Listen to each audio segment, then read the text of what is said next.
What did I just hear Gachagua say on live television? What did I hear Gachagua say? Gachagua is telling Kenyans that the President Ruto up to now has been able to steal 4 trillion Kenyan shillings. That is a whole budget of the whole country. Someone has been able to steal in the 2.5 years he has been in power. I want you to sit down and just think of that figure. Someone has been able to steal 4 trillion until he has reached a point that he had to buy a bank to make sure that he stores his loot. I want you to sit down and think of that figure. Yani, how massive is that figure? Do you know what trillion means? That figure is crazy. That someone would steal that money, and you wonder why, like, why are you stealing all this money? To a point whereby someone would feel now, no, this is too much. Let me now buy a bank so that I can store all this money. It's crazy. It's crazy. You can sit down and imagine that. Anyway, before I go into the details, I want you to, if you are coming here for the first time, kindly take a second to subscribe and to hit the notification bell so that anytime I post a video, you will always be the first to watch. So kindly do so. Na kama kawaida, I'll be back.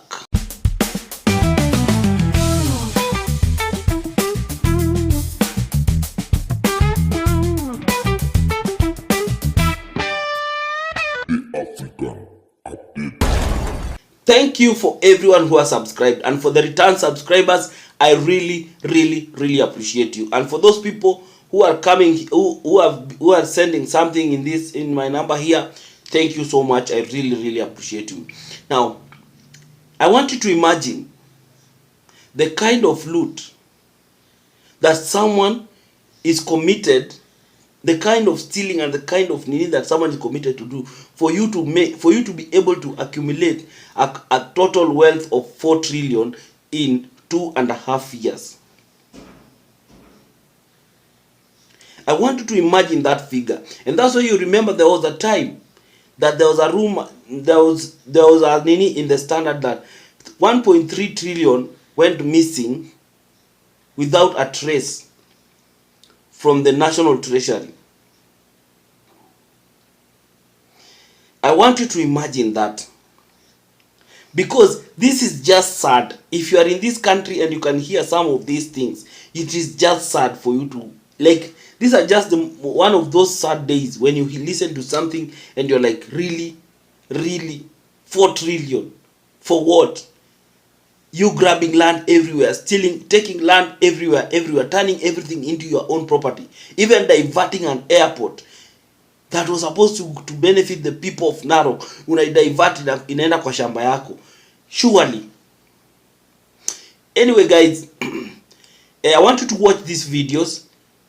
This is just part of the interviews. The interview took place at Obina TV, and big up Obina for that. That was just a good interview to watch.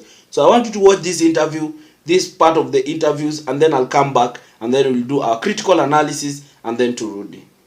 So it's about money. And he's rich, filthy rich.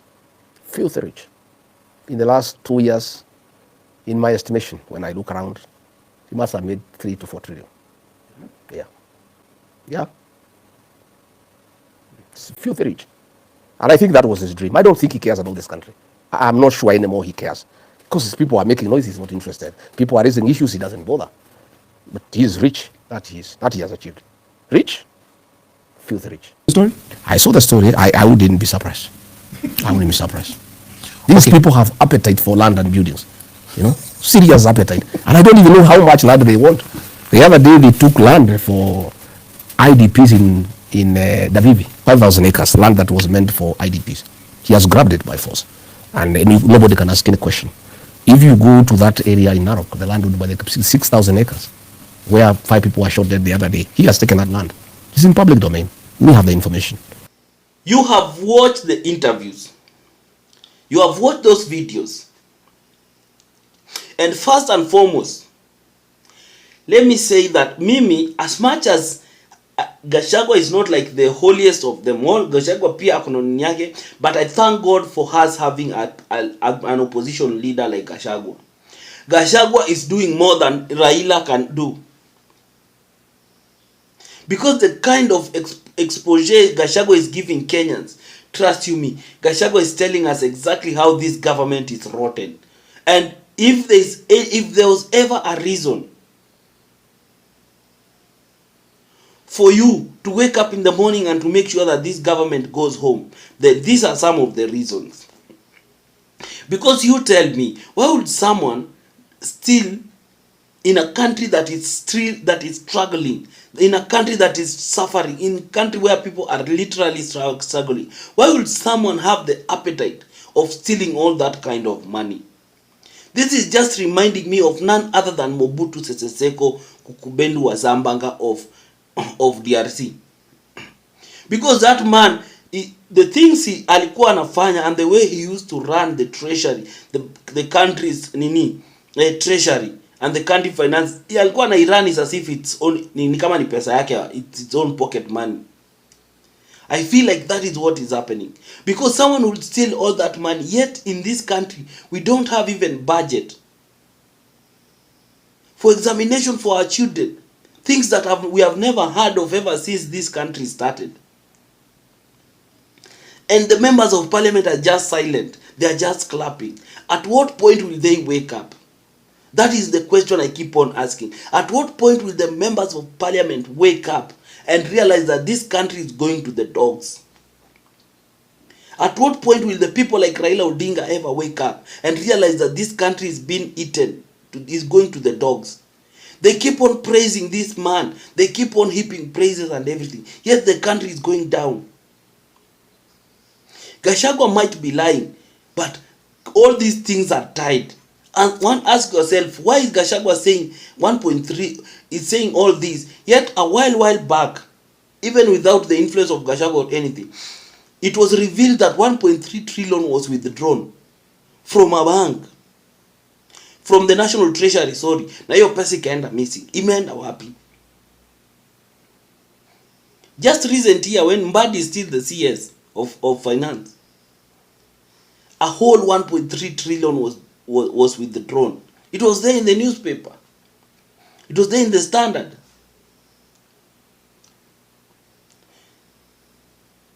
Mimi, what I can tell Kenyans, that kindly, you can commit any other sin, but don't commit the sin of voting this government again in 2027. Usiende kwa ballot usimame atunataka kupigia hii serikali irudi. Please, I beg you in Jesus name. Kama hata niko wapigia magoti, I literally beg you, don't do that. Hii mambo ya kusema 10 bila break, because you are just saying that because you want to punish a certain community. Remember, at the end of the day, sisi wote ndio tunasuffer. Hapa hakuna issue cha kupunish community. There is nothing like punishing a community. Ati juu alimvotia last time pia sisi tunamvotia. That is not the thing. Because it is us who suffer. It is the whole country that suffers. Look at what he did. To his own people, when a piece of land was taken and people have died in the na shamba imechukuliwa direct, yani imechukuliwa tu ikaenda. That was there just recently, and you could see even how agitated the members of parliament for that area walikasirika. So when things like this happen, trust you me, no one is safe. Everyone suffers. The whole country suffers. No one is safe. So hapana kaa hapo unakaa tu unasema mimi ndampigia 10 bila break, I don't care. Wacha, stop that nonsense. It is up to us to make sure that we get a government that can serve all of us. Hii si issue ya kabila, hii si issue ya mtu wetu ama nini. And this is a wake up call to all the young people that if there is any azil, kama utakuwa na any drive ya kutoa hizi serikali, kama kuna kitu nafai kukasirishe, you wake up in the morning, you go vote out this government. This is the way. These are the reasons.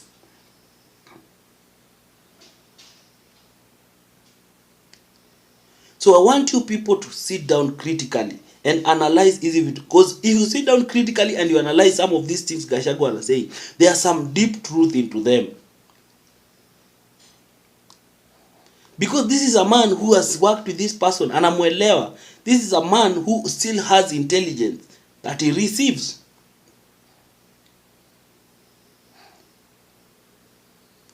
So you picture a scenario whereby the man himself said that hakuna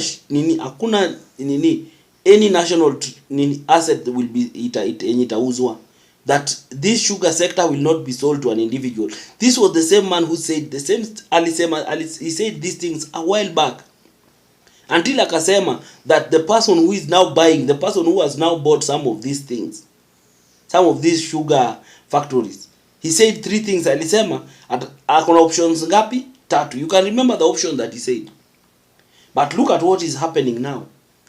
The man has now done a 360 turnaround, and now he has gone back, and now he has sold those things, those factories to the same person.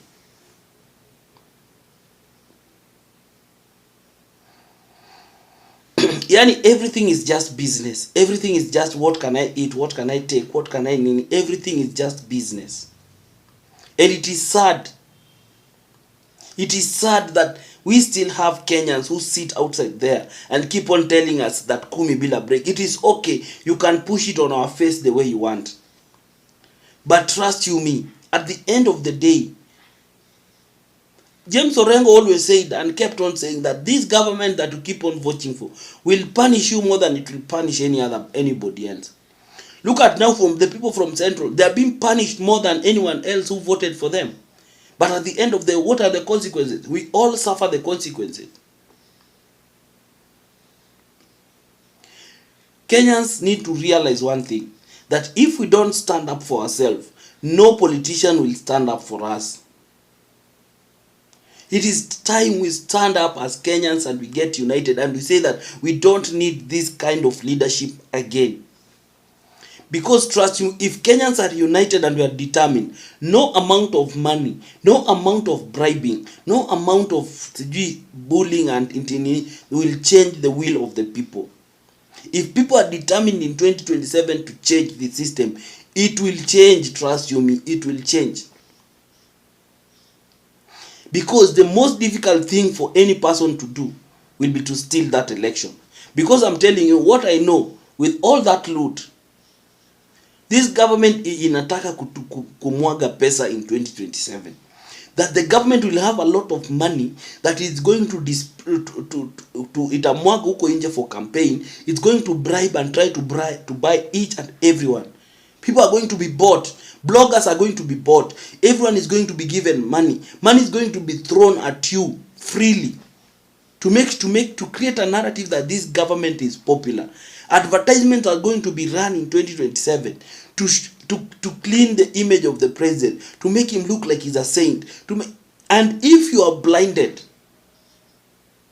if kama utakuwa blinded na hiyo pesa, kama utakuwa blinded na hiyo interview na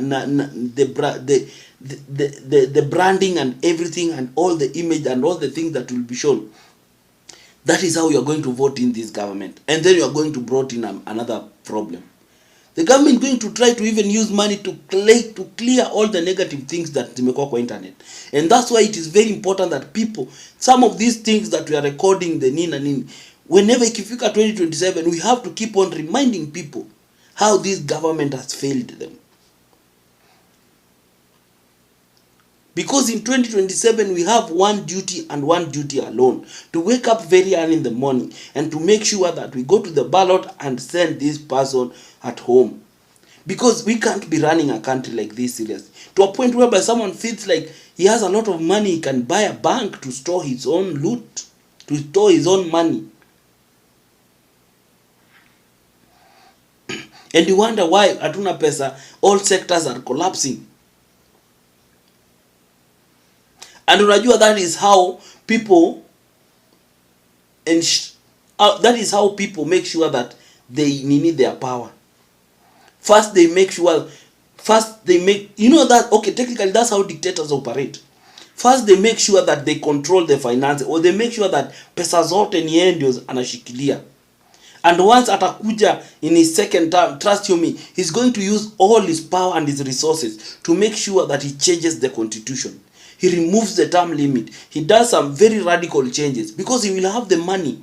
He will have the money. The country's finances will be at his mercy. He knows the areas zenye anajua akideprive pesa hapa hii itafanyika, akinini hapa. He will know where the sectors he need to starve so that he can have his way.